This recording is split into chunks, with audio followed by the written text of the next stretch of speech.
Next हम लोग देखते हैं sample paper 1 section B question number 21 का और पार्ट है ये। ओके, क्वेश्चन देखो क्या गिवन है। In an astronomical telescope in normal adjustment a straight black line of length L okay is drawn on the objective lens. Okay, object है जिसका length L है, ये कहाँ पे ड्रॉ किया गया है? ऑब्जेक्टिव लेंस पे। Okay, the eyepiece forms a real image, eyepiece real image बनाती है। Okay, of this line whose length is L, image की लेंथ गिवन है L, small L. Okay, what is the angular magnification of the telescope? So telescope का magnification क्या होता है? Telescope की magnification capital M, this equal to F O by F E, ये magnification का formula होता है टेलीस्कोप के लिए। ओके, तो टेलीस्कोप में देखो this is objective lens and this is eyepiece. Okay, object थोड़ा इसे बिगड़ कर देते हैं like this one. Okay, object कहाँ ड्रॉ करोगे? यहाँ पे ये लेंथ मान लो L, इमेज बन रहा है कहाँ पे? आईपीस के पास, और इसकी लेंथ गिवन स्मॉल एल, ये मान लो इमेज स्मॉल एल। ओके, यहाँ पे ऑब्जेक्टिव और this is eyepiece. So objective और आईपीस के बीच का डिस्टेंस क्या होती है? FO plus F E. Okay, पढ़े होगी ये।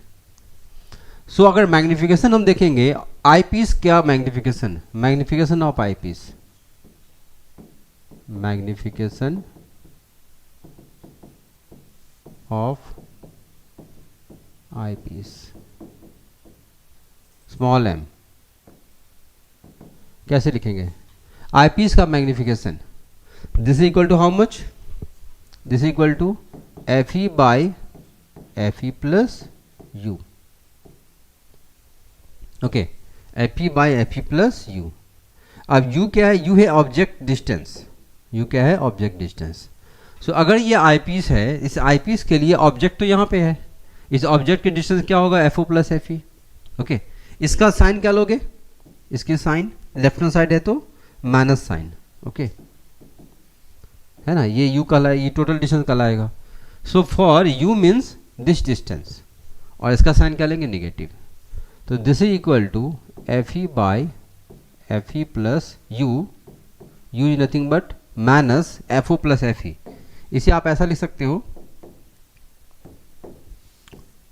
F U E plus minus into F O plus F E, ऐसा हम लोग लिख सकते हैं। ओके, दिस इज, तो यहां पे अगर देखो तो ये क्या आएगा? F E by F E plus minus minus F O और माइनस एफ ई। क्लियर है? और मैग्निफिकेशन क्या होते हैं? मैग्निफिकेशन का बेसिक फॉर्मूला क्या होता है? Height of image by height of object. Okay, तो इमेज की हाइट दिस वन, ऑब्जेक्ट की height this one. Real image है तो क्या लिखेंगे? माइनस, ये माइनस और ये plus. So basic formula of image क्या होती है? Height of image by height of object. So what is the height of image? Height of image is L, downward है तो माइनस, माइनस एल।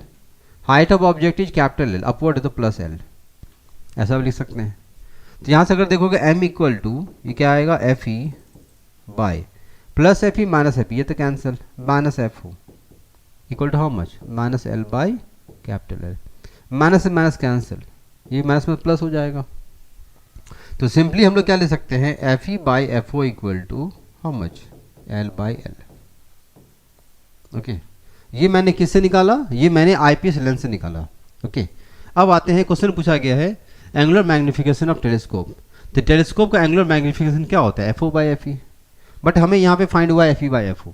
ओके, तो capital M equal to F O by F E कैसे लिखेंगे हम लोग? ये value कैसे लिखोगे? एफ ओ बाई, इसका रिवर्स कर दो। Okay, this equal to F O by F E and this equal to capital L by small L. Okay, तो ये मेरा आंसर हो जाएगा। क्लियर है? Now see the question number 22. Okay, ये कुछ सेक्शन सी का क्वेश्चन है. दिस इज, यहां से हम लोग सेक्शन सी स्टार्ट करते हैं.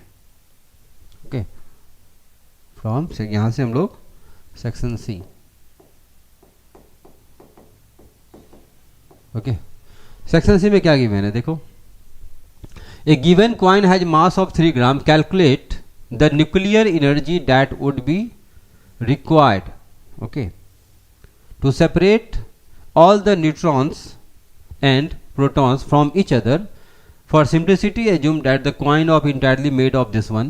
Atoms of mass is this one. Mass, copper atom की mass, atom का mass given है. Mass of proton and neutron is given. Okay.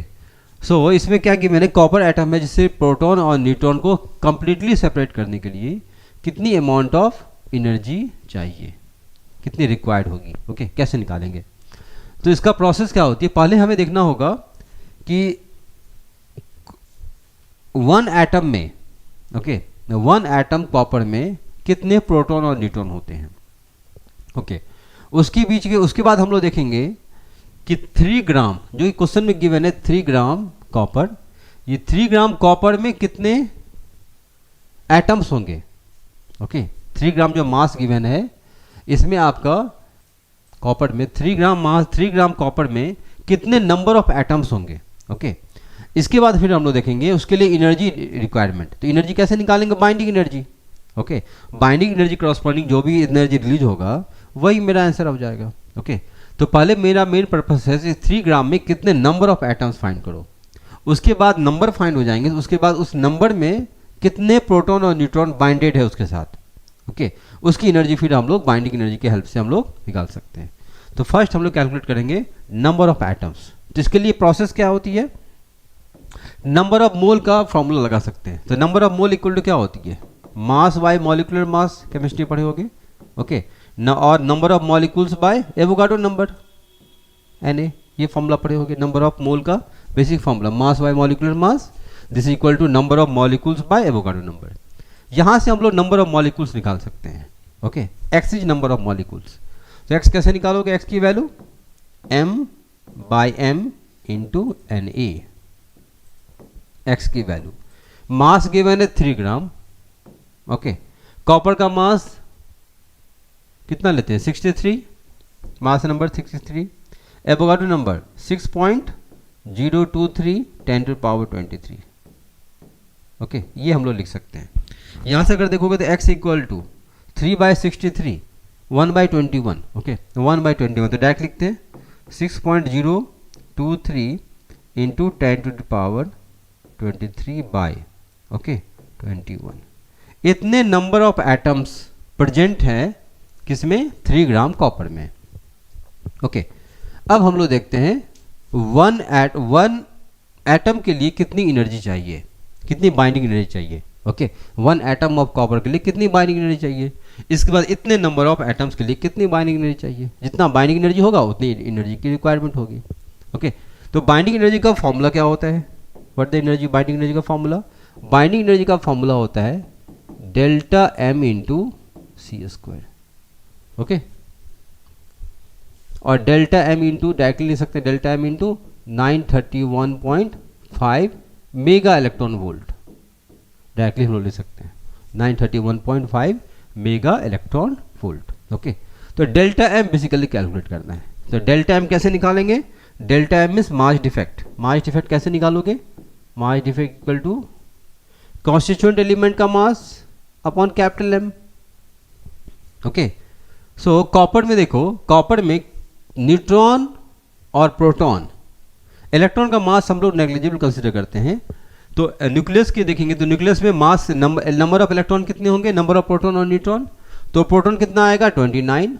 Okay, so number of proton is how much, 29. Number of neutron कैसे निकालते हैं, mass number minus atomic number. Okay, mass number कितना given है, 63.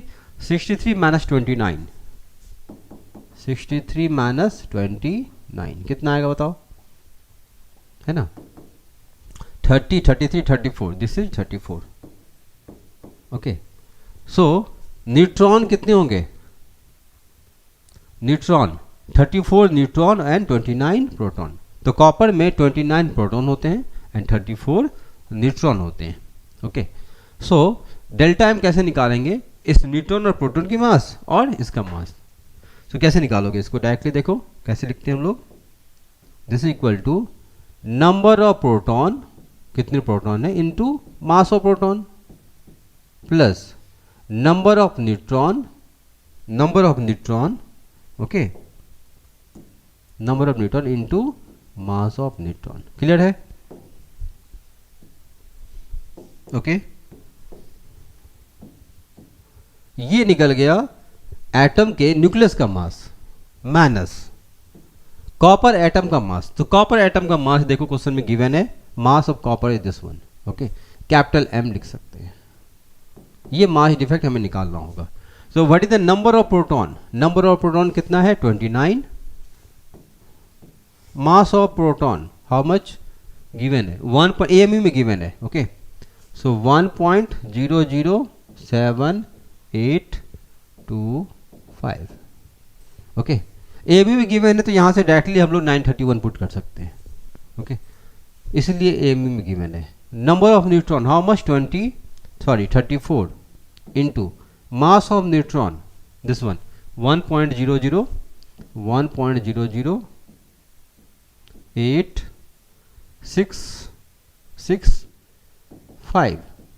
minus mass of copper atom how much? This one 62.92960 AMU। Clear है? इसे हम लोग solve करेंगे। ओके, इसे सॉल्व करोगे तो यहाँ से डेल्टा एम की वैल्यू आएगी। सो डेल्टा एम की value after solving you can get 0.59225, 0.59225 AMU। ये निकल गया delta M. Okay, delta M find होगा तो अब हम लोग डेल्टा बाइंडिंग एनर्जी निकाल सकते हैं। ओके, तो बाइंडिंग एनर्जी ये 1 एटम का निकलेगा। इससे जो एनर्जी निकालेंगे 1 एटम का, तो डेल्टा एम की वैल्यू कितना? 0.59225। ये निकल गया डेल्टा एम 1 एटम में। ओके, इनटू डायरेक्टली इसको 931.5 से मल्टीप्लाई कर दो तो ये एएमयू में डायरेक्ट आ जाएगा। Okay, into 931.5 mega electron volt. ये जो बाइंडिंग एनर्जी है ये 1 एटम का है, लेकिन 3 ग्राम कॉपर में कितने नंबर ऑफ एटम्स हैं? इतने नंबर ऑफ एटम्स हैं। तो टोटल बाइंडिंग एनर्जी क्या होगा? इस बाइंडिंग एनर्जी को इससे मल्टीप्लाई कर देंगे। Okay, so multiply by 6.023 into 10⁻23 whole upon 21। Okay, ये जो आपका आंसर आएगा मल्टीप्लाई करने के बाद, यही टोटल बाइंडिंग एनर्जी होगी। और इतना एनर्जी रिक्वायर्ड होगा उसे सेपरेट करने के लिए, प्रोटॉन न्यूट्रॉन को सेपरेट करने के लिए this much amount of energy is required. Okay, तो इसे जब आप मल्टीप्लाई करोगे तो आंसर आ जाएगा 1. आफ्टर मल्टीप्लाई करोगे 1.58 into 10⁻25 mega electron volt. Okay, ये इसकी आंसर हो जाएगी। आया समझ में मेथड इसका?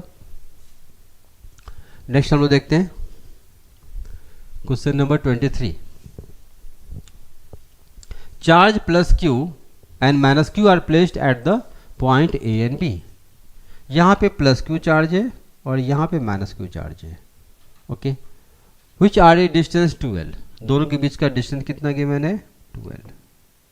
ठीक है, C is the midpoint between A and B. What is the work done in moving a charge plus Q along the semicircle CRT?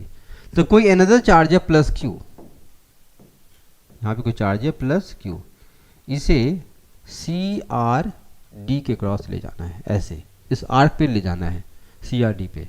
तो कितना वर्क डन करना होगा? तो वर्क डन का बेसिक फॉर्मूला क्या होता है? Charge into potential difference delta V। Okay, delta V का मतलब क्या होती है? डेल्टा V का मतलब final potential minus initial potential energy.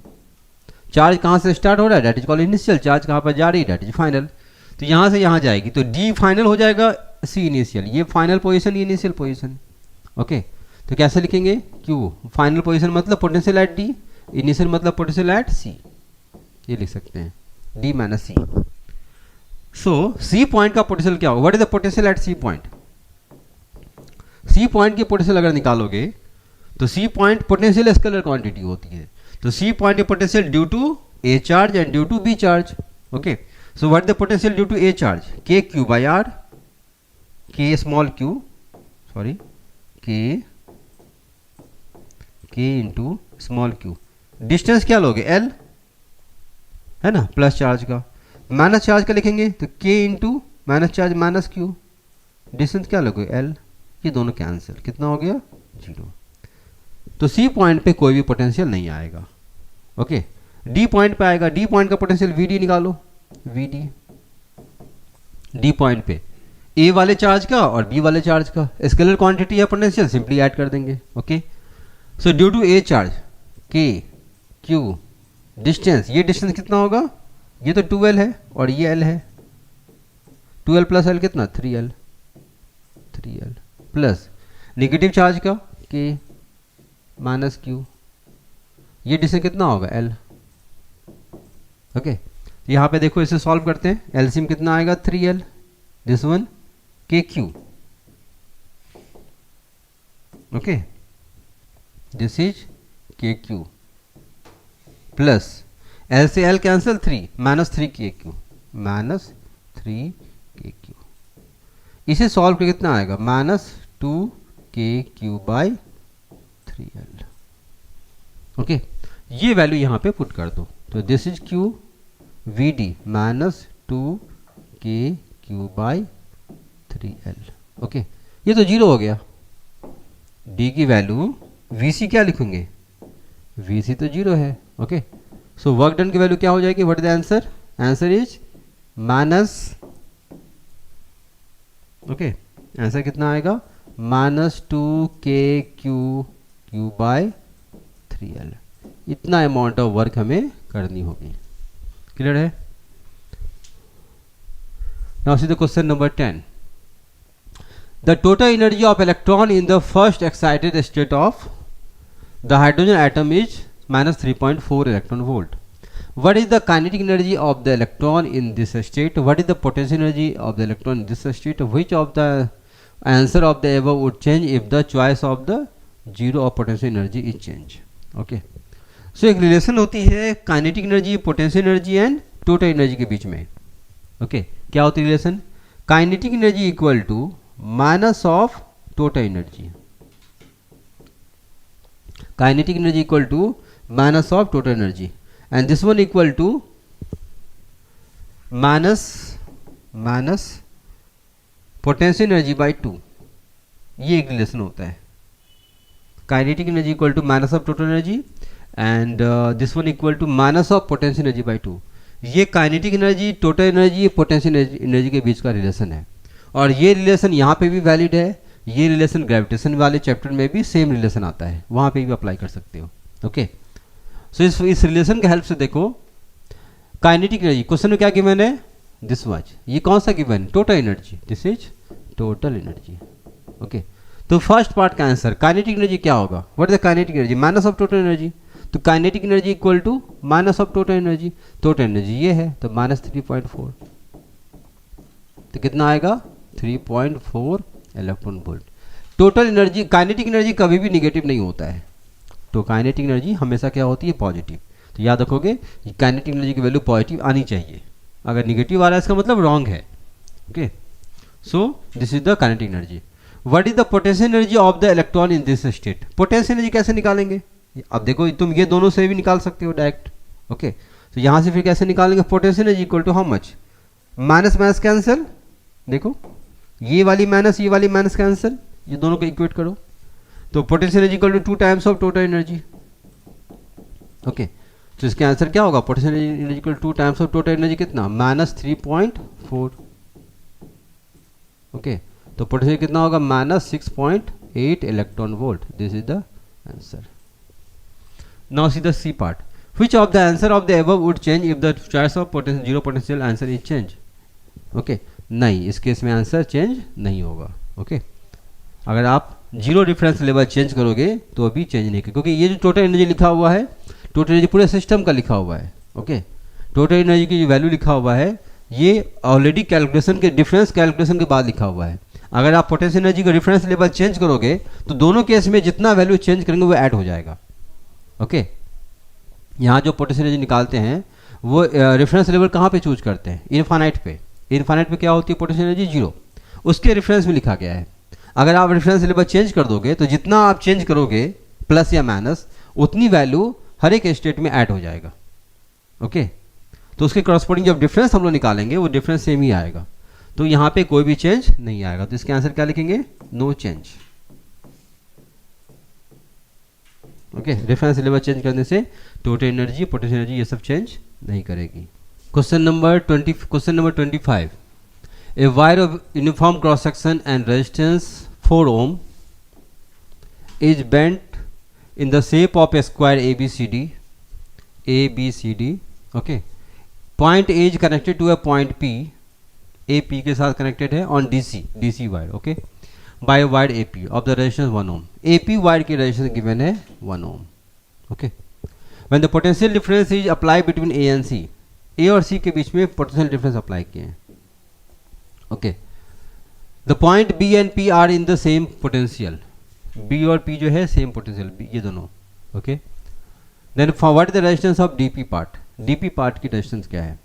तो क्वेश्चन में देखो ABCD वायर के रेजिस्टेंस है 4 ohm। अगर स्क्वायर बनाएंगे तो हर एक साइड लेंथ क्या होगी? इक्वल होगी। ओके, तो हर एक साइड का रेजिस्टेंस कितना आएगा? 1 ohm। क्लियर है? ये 1 ohm, this is also 1 ohm, this also 1 ohm, this is also 1 ohm। Okay, DP वाले पोर्शन के रेजिस्टेंस कैलकुलेट करना है। तो डीपी पोर्शन के रेजिस्टेंस हम लोग एज्यूम कर लेते हैं R।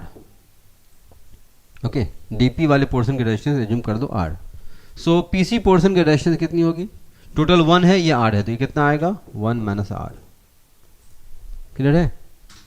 सो अब इस सर्किट को रीड्रॉ हम लोग करते हैं। तो ये पॉइंट A है और ये पॉइंट P है। ओके, तो देखो AD का 1 और DP का R, तो ADP इस वाले पोर्शन की रेजिस्टेंस कितनी आएगी? 1 प्लस R, दोनों सीरीज में है। और ये जो भी आएगा ये AP के साथ क्या होगा? पैरेलल, क्योंकि दोनों रेजिस्टेंस इस A और P के बीच में कनेक्टेड है।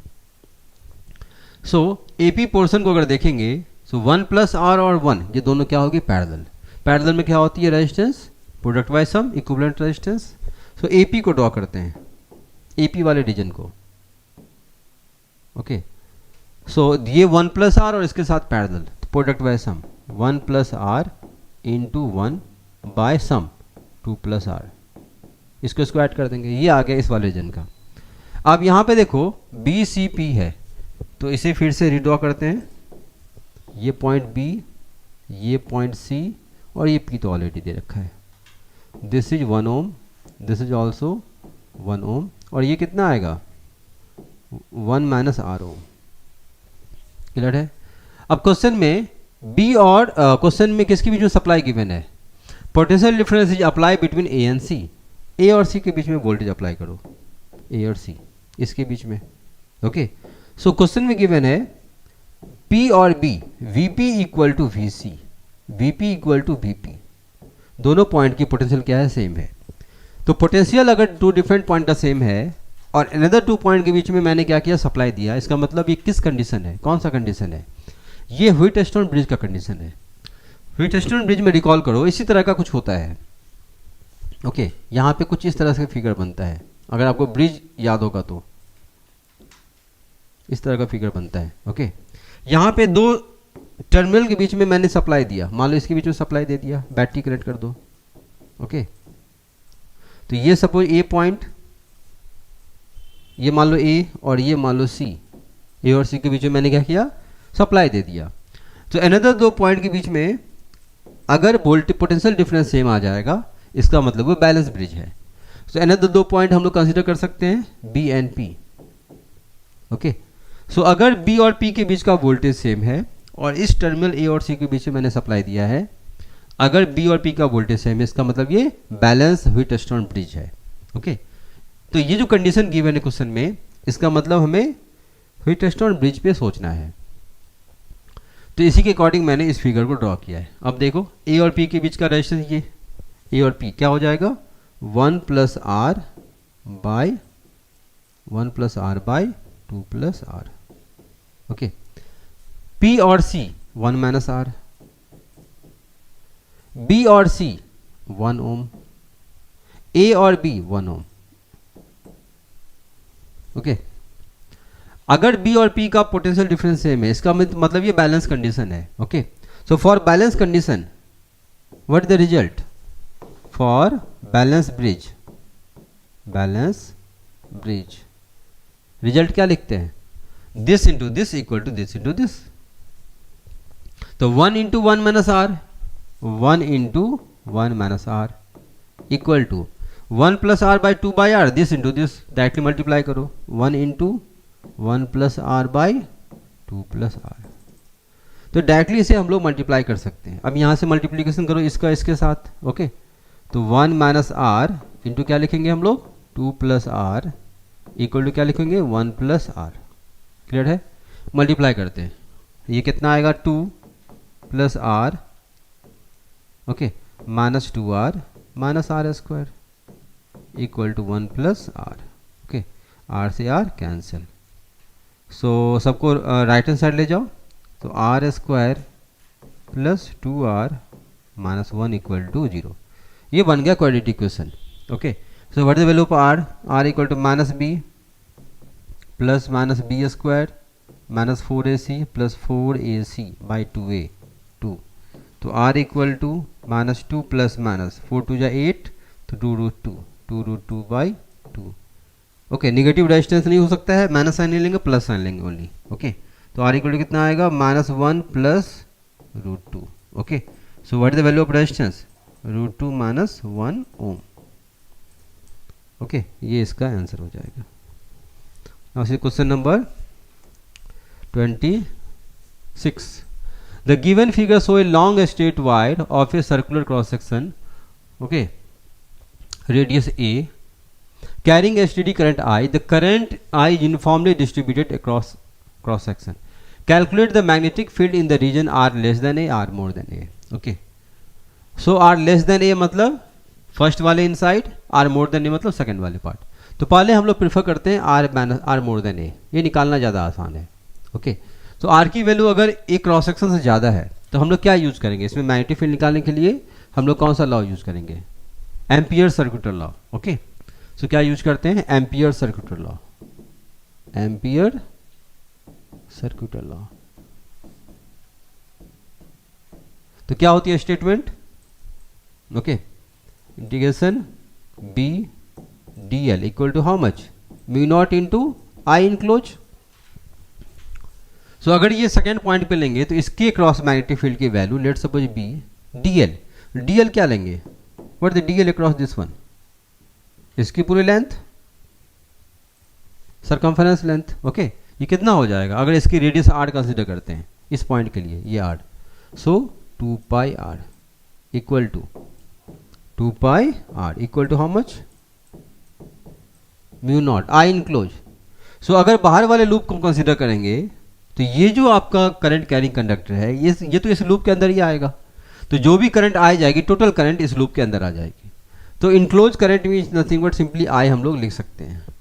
ओके, सो ये जो B2 इसको B2 लिख दो। B2 means second point. Okay, outside. So B2 की वैल्यू कैसे लिखेंगे? Mu naught I by 2 pi R simply. ये इसका आंसर हो जाएगा। आउटसाइड वाले पॉइंट पे हम लोग ये मैग्नेटिक फील्ड की वैल्यू होगी। प्रॉब्लम कहाँ पे आएगी? इनसाइड वाले पॉइंट पे। अगर इनसाइड कंसिडर करते हैं R माइनस ए। ओके, R माइनस ए कहने का मतलब है 1 पॉइंट। ओके, अगर सिर्फ इस रीजन में देखोगे, ओके, सो पूरे अगर इसका रेडियस अगर a है, अगर इसकी रेडियस a है, इससे करंट फ्लो कर रही है I, तो हमें इनक्लोज करंट जब निकालेंगे यहां पे जब लगाओगे गॉस एम्पियर्स लॉ, तो ओनली फॉर दिस रीजन में कितनी करंट है ये हमें कैलकुलेट करना होगा। सो मेथड वही है एम्पियर्स लॉ, एम्पियर्स लॉ है ना। Integration B D L equal to B naught into I enclose.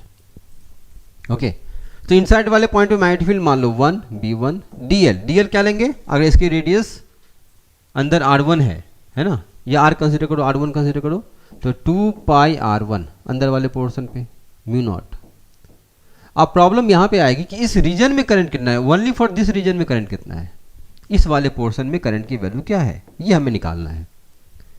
तो पूरा जब रेडियस इसका ए था तो उसमें करंट आई था, तो मान लो कि इसमें इसकी रेडियस है R1, इसमें करंट की वैल्यू मान लेते हैं I1। ओके, ए रेडियस वाले वायर के थ्रू करंट की वैल्यू I है, R1 रेडियस वाले वायर के थ्रू करंट की वैल्यू कितना है, I1 है।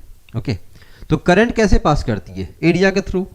ओके, सो अगर इसमें करंट की वैल्यू देखेंगे तो I जो है I रेडियस के थ्रू जाएगी।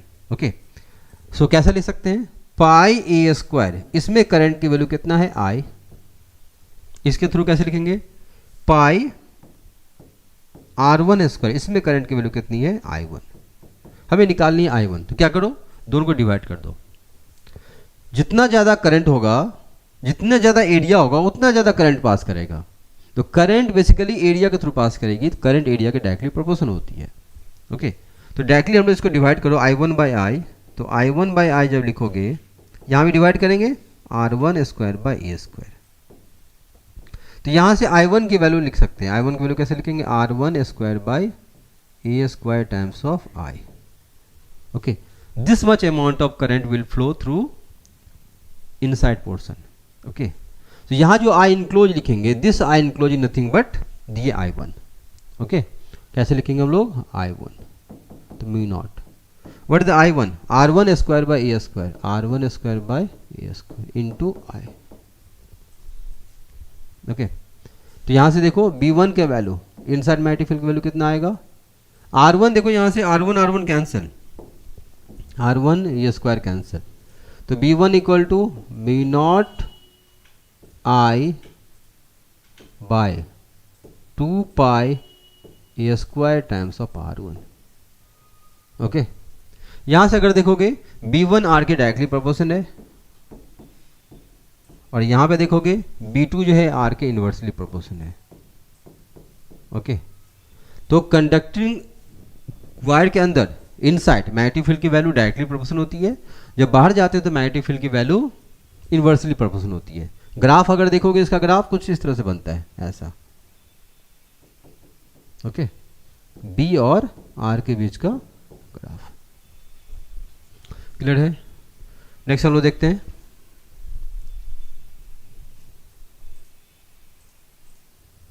Identify the part of the electromagnetic spectrum which produce heating effect is absorbed by the ozone layer, okay, is used for the studying crystal structure। okay, so electromagnetic wave में कौन सा portion किस reason के लिए हम लोग use करते हैं। ओके, तो यहाँ पे देखो एक्स क्रिस्टल स्ट्रक्चर के लिए, ये पढ़े भी होंगे, क्रिस्टल स्ट्रक्चर में क्या यूज करते हैं हम लोग, एक्सरे। ओके, एक्सरे का एप्लीकेशन है ब्रैग लॉ, ब्रैग लॉ पढ़े होगे, केमिस्ट्री में भी है। ओके, ब्रैग लॉ का हम लोग यूज करते हैं, दो क्रिस्टल के बीच में जो स्पेस होती है उस स्पेस को मेजर करने के लिए। ओके, हीटिंग इफेक्ट के लिए क्या यूज करते हैं हम लोग, इंफ्रारेड, इंफ्रारेड। और absorb by the ozone layer, ozone layer के लिए क्या यूज करते हैं, अल्ट्रावायलेट। ओके, ओके, इसके लिए क्या यूज करते हैं हम लोग, ultra violet. Write any one of the method to production of each of the above radiation. So इस रेडिएशन का प्रोडक्शन कैसे होता है, एनसीईआरटी बुक में गिवन है, आप देख सकते हो। ओके, इंफ्रारेड, अल्ट्रावायलेट और एक्सरे। एक्सरे का तो प्रोडक्शन कॉलेज ट्यूब से होती है, इसकी production college tube, this is the production. Ultraviolet, ultraviolet का प्रोडक्शन कैसे करते हैं हम लोग, आर्क ऑफ मर्क्यूरी, अल्ट्रावायलेट की production arc of mercury. Okay, और इसका infrared nurse tube. Okay, infrared की प्रोडक्शन एनसीईआरटी बुक में गिवन है प्रोडक्शन और एप्लीकेशन, ये पूछा जाता है इलेक्ट्रोमैग्नेटिक वेव से, 1 मार्क के क्वेश्चन आते हैं। ओके,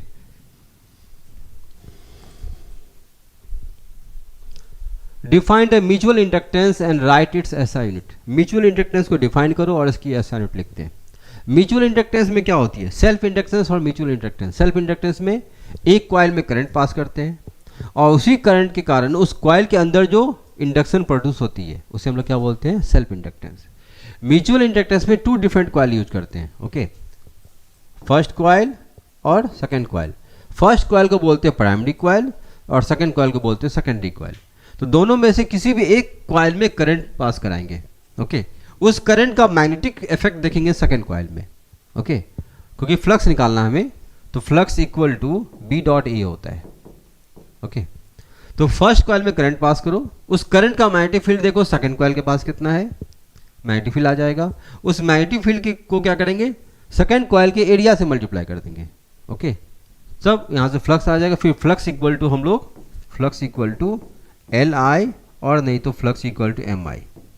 इसका यूज करके हम लोग सेल्फ इंडक्टेंस और म्यूचुअल इंडक्टेंस हम लोग कैलकुलेट कर सकते हैं। ओके, तो नेक्स्ट पार्ट में हमें कैलकुलेशन भी दिया हुआ है। तो फर्स्ट पार्ट में कैसे डिफाइन करेंगे म्यूचुअल इंडक्टेंस की डेफिनेशन? ओके, ये आपके नोट में मिल जाएगा। और इसका एसआई यूनिट, एसआई यूनिट तो सिंपल है, क्या होती है? हेनरी।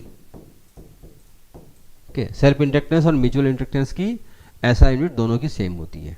ओके, क्लास नोट इसके लिए फॉलो करो, वहां पे डेफिनेशन सारे मिल जाएंगे। नेक्स्ट है, ये आपका डेरिवेशन है। Okay, two circular loops, one of the small radius R, other is the larger radius capital R such that R is much more than small r, are placed coaxially with centers coinciding. Obtain the mutual inductance of the arrangement. अब इसका mutual inductance निकालना है। तो mutual inductance में 2 coil use करते हैं। Okay, तो इसका जस्ट हम फिगर बना देते हैं। ये मान लो इनर वाली, दूसरा मान लो आउटर वाली। इसका रेडियस स्मॉल आर, इसके रेडियस कैपिटल आर। ओके, तो यहाँ पे करंट किस में पास कराना है? ओके, तो करंट के लिए उस कॉइल को चूज करते हैं जहां पे हमें करंट का मैग्नेटिक फील्ड निकालना है। ओके, देखो एम निकालने के लिए प्रोसेस क्या होता है? प्रोसेस यहां से लिखते हैं, फाई इक्वल टू होती है एम आई। ओके, तो म्यूचुअल इंडक्टेंस इक्वल टू क्या ले सकते हैं? Phi by I. ओके, दोनों के बीच में फ्लक्स कितनी होगी और करंट। सो अगर करंट तुम इसमें निकालोगे, इनर वाले सेल में करंट लोगे, इनर वाले लूप में करंट लेंगे, तो उसका मैग्नेटिक फील्ड हमें निकालना होगा बाहर वाले में। ओके, लेकिन अगर इसका रिवर्स सोचो, अगर बाहर वाले में करंट लोगे तो बाहर वाले लूप में अगर करंट है तो उसके सेंटर पे मैग्नेटिक फील्ड निकाल सकते हैं। ओके, और सेंटर में मैग्नेटिक फील्ड निकालना इजी है। और आर की वैल्यू वेरी स्मॉल है, स्मॉल आर की वैल्यू कैपिटल आर से वेरी स्मॉल है, जिसके अंदर पे मैग्नेटिक फील्ड की वैल्यू हम लोग कांस्टेंट कंसीडर करेंगे। ओके, सो यहाँ पे कंसीडर क्या करते हैं हम लोग? कंसीडर करते हैं कि आउटर लूप में करंट, आउटर लूप में करंट मान लो I1। Okay, so what is the magnetic field at centre? Okay, centre मतलब इसके सेंटर पे, ये फर्स्ट कॉइल और ये सेकंड कॉइल, इसे प्राइमरी से सेकेंडरी। ओके, तो प्राइमरी कॉइल में करंट I1, तो सेकेंडरी कॉइल में मैग्नेटिक फील्ड की वैल्यू क्या होगी due to primary coil. Okay, तो B2 की वैल्यू यहां पे निकालते हैं। B2 नहीं निकालेंगे, B1 निकालेंगे, क्योंकि करंट किसका लिए हैं? आउटर वाले का। Okay, so what is the magnetic field at centre of the coil? That is suppose B1। Okay, so circle के सेंटर में मैग्नेटिक फील्ड की वैल्यू क्या होती है? V0 bye 4 pi 2 pi I मतलब I1 बाय रेडियस, रेडियस क्या है इसका? कैपिटल आर, कैपिटल आर देना है हमें, क्योंकि आउटर वाले के सेंटर पे देखना है मैग्नेटिक फील्ड, और सेंटर जो आएगा वो इनर के सेंटर पे है ना। ये कंडीशन गिवन है, इसका मतलब मैग्नेटिक फील्ड की वैल्यू यहाँ पे क्या आएगा? Constant. This value is constant. अब हम लोग निकालेंगे फ्लक्स। फ्लक्स कहाँ पे? इनर वाले लूप से कितना फ्लक्स जा रही है। Okay, so flux through inner coil. Okay, flux equal to क्या लिखते हैं? B dot A. ओके, या B है सिंपल, तो B क्या लेंगे? B1 एरिया, किसका एरिया? अंदर वाले का area, pi R square, pi R square. Okay, तो फ्लक्स की वैल्यू देखो B1 की वैल्यू डायरेक्टली पुट कर देते हैं यहाँ से, B1 मैंने निकाला है। ओके, तो mu naught by 4 pi 2 pi I1 by R into pi R square. Okay, so pi से पाई कैंसल और तो कुछ आएगा नहीं, 2 से ये भी कैंसल, तो ये वैल्यू कितना आएगा, mu naught pi I1 R square by 2r, ये आ जाएगा फ्लक्स की वैल्यू। ओके, तो फ्लक्स निकल गया। अब m कैसे निकालेंगे, दोनों के बीच का m, फ्लक्स में I से डिवाइड कर देंगे। यहां भी देखो ये फ्लक्स है I कौन सा, I1 करंट डायरेक्टली ले लो। ओके, तो यहाँ पे क्या लिखेंगे 5 बाई I1, करंट कौन सा लिए हैं, आउटर लूप में I1, तो डायरेक्टली उसको डिवाइड कर सकते हैं। तो क्या आ जाएगा म्यूचुअल की value, mu naught pi R square upon 2r। This is the mutual inductance between two coils. Okay, concentric coil, two concentric coil. Clear है। इसका एक सेकेंड पार्ट भी है और यहां पे भी सेम प्रोसेस है। इस क्वेश्चन में देखो, two long straight parallel current carrying conductor are kept a distance small a apart in air. दो करंट कैरिंग कंडक्टर है, इसके बीच का डिस्टेंस गिवन है a. Okay, the direction of current in both the conductor is same.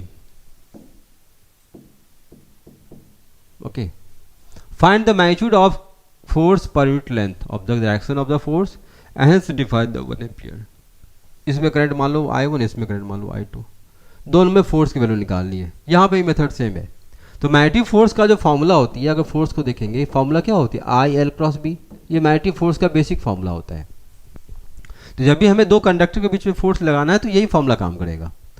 तो current देखो, suppose हम इस सेकंड कंडक्टर पर देख रहे हैं, इसमें करंट की वैल्यू, तो इसमें करंट है I2, ठीक है I2, लेंथ, इसका कहीं पे लेंथ ले लो छोटा सा पोर्शन, इस कंडक्टर पर देख रहे हैं तो यहां पे लेंथ ले लो, ये वाली लेंथ मैंने कंसीडर किया। ओके, सेकंड कंडक्टर का लेंथ ले लिया मैंने, करंट ले लिया। अब बी, मैग्नेटिक फील्ड किसका लेंगे, यहां पे मैग्नेटिक फील्ड की वैल्यू, तो इस कंडक्टर पे मैग्नेटिक फील्ड की वैल्यू किसका आएगा, फर्स्ट कंडक्टर का। तो फर्स्ट कंडक्टर का मैग्नेटिक फील्ड हम लोग इस ए डिस्टेंस पे कैलकुलेट करेंगे, उस मैग्नेटिक फील्ड को एल और आई से मल्टीप्लाई कर देंगे, तो इस कंडक्टर पे जो फोर्स आएगी, फोर्स की वैल्यू हमें मिल जाएगी। ओके, सो मेथड यही होता है, फर्स्ट कंडक्टर का मैग्नेटिक फील्ड हम लोग यहाँ पे निकालते हैं। ओके, सो मैग्नेटिक फील्ड, ये first conductor and this is second conductor. So magnetic field due to conductor 1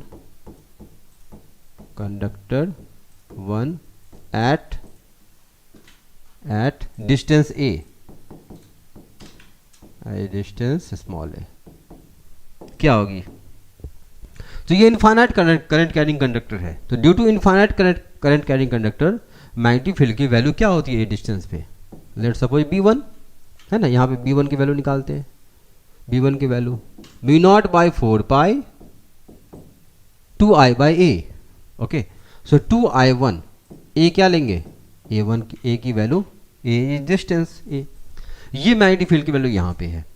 okay, अब मैग्नेटिक फील्ड भी फाइंड हो गया, लेंथ करंट गिवन है, फोर्स निकाल लेंगे। तो force on conductor 2, force on conductor 2 कैसे लिखेंगे फोर्स की वैल्यू, फोर्स के लिए ये फॉर्मूला, तो क्रॉस प्रोडक्ट से करना है, I L cross B.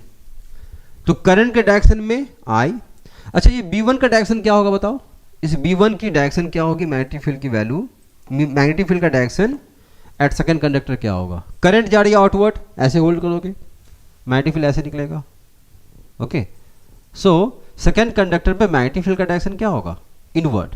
Okay, तो B1 का डायरेक्शन क्या है, इनवर्ड, प्लेन में अंदर की ओर। ओके, अब फोर्स का डायरेक्शन देखो, तो फोर्स का डायरेक्शन कैसे कैलकुलेट करेंगे, with the help of this formula.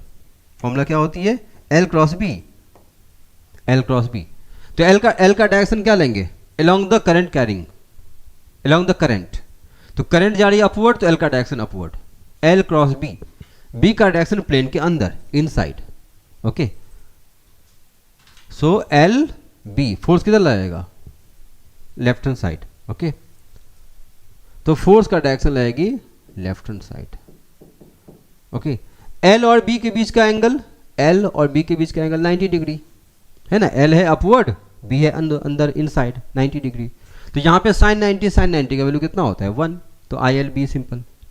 तो मैग्नेटिक फोर्स कैसे लिखेंगे, आई एल बी, आई का मतलब कौन सा करंट I2, एल बी कौन सा B1, हो गया। ओके तो फोर्स का वैल्यू कितना आएगा, फोर्स इक्वल टू I2 को I2 रहने दो, L को L रहने दो, B की वैल्यू पुट कर दो, B1 की value mu naught by 4 pi 2I1 by a. तो फोर्स L को डिवाइड कर दो इसको, फोर्स बाय लेंथ, क्वेश्चन में क्या गिवन है, force per unit length, force by length. Okay this equal to how much, F1 by जो भी है, या F बाय L कर दो directly. Okay so F by L equal to how much, mu naught by 4 pi okay 2I1 I2 by a. ये force per unit length का ये formula हो गया, ये डेरिवेशन है। और इसकी डायरेक्शन क्या होगी, लेफ्ट साइड, इस फोर्स का डायरेक्शन, ये इसका डेरिवेशन हो गया। इसको आप पूरा लैंग्वेज भी लिखना पड़ेगा, मैंने यहाँ पे डायरेक्टली कर दिया। अगर ये आपको जो भी मार्क के अकॉर्डिंग इसमें पूरा सेंटेंस में आपको स्टेप बाय स्टेप सब कुछ लिखना होगा। ओके फिर यहाँ पे डिफाइन क्या गया, डिफाइंड 1 एम्पियर। 1 एम्पियर कैसे डिफाइन करेंगे, 1 एम्पियर। ओके तो 1 एम्पियर के लिए देखो, if I1 equal to, if I1 and I2 equal to 1, अगर 1 एम्पियर कंसिडर करेंगे, okay if I1 and I2 equal to 1, then distance भी 1 कंसिडर करो, ए की वैल्यू भी 1 मीटर।